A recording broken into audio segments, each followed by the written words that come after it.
Hi అండి, అందరికీ నమస్కారం. Welcome back to soups and kitchen. ఈరోజు కిచెన్లో పొన్నగంటి కూర పప్పు ఎలా తయారు చేసుకోవాలో చూద్దాం. ఇది కంటికి చాలా మంచిది, అలాగే ఎన్నో ఆరోగ్య ప్రయోజనాలు కలిగిన ఈ పొన్నగంటి కూర పప్పు ఎలా తయారు చేసుకోవాలో ఈ వీడియోలో మనం చూసేద్దాం. మన ఛానల్ ఎవరైనా కొత్తగా చూసినట్లయితే ప్లీజ్ సబ్స్క్రైబ్ చేసుకోండి, అలాగే లైక్ చేయండి. ఇప్పుడు కావలసిన పదార్థాలు చూద్దాం.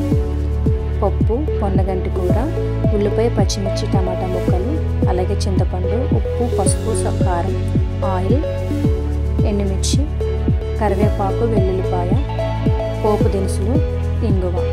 కుక్కర్లో పప్పు, పొన్నగంటి కూర, ఉల్లిపాయ ముక్కలు, టమాటాలు, పచ్చిమిర్చి, చిటికెడు పసుపు, 1.5 గ్లాసు వాటర్ పోసుకొని స్టవ్ వెలిగించుకొని 3 విజిల్స్ వచ్చే వరకు ఉడికించుకోవాలి. మూత తీసి ఉప్పు, పసుపు, కారం, చింతపండు రసం వేసుకొని పప్పు గుత్తితో బాగా మెదుపుకోవాలి.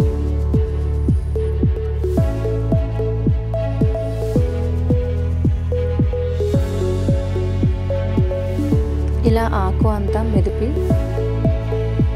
మళ్ళీ స్టవ్ మీద పెట్టి ఉడికించుకోవాలి.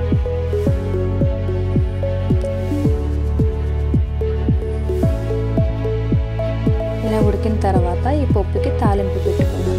స్టవ్ మీద వేరే కడాయి పెట్టుకుని ఆయిల్ వేసి పోపు దినుసులు, జీలకర్ర, ఆవాలు,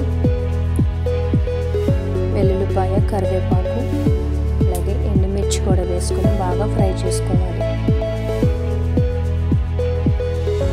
బాగా వేగిన తర్వాత చివరిగా ఇంగువ వేసి మనం పప్పు అందులో వేసుకోవాలి. అంతేనండి, ఎంతో టేస్టీ అయిన పొన్నగంటి కూర. మీకు కనుక ఈ వీడియో నచ్చినట్లయితే లైక్ చేయండి, షేర్ చేయండి.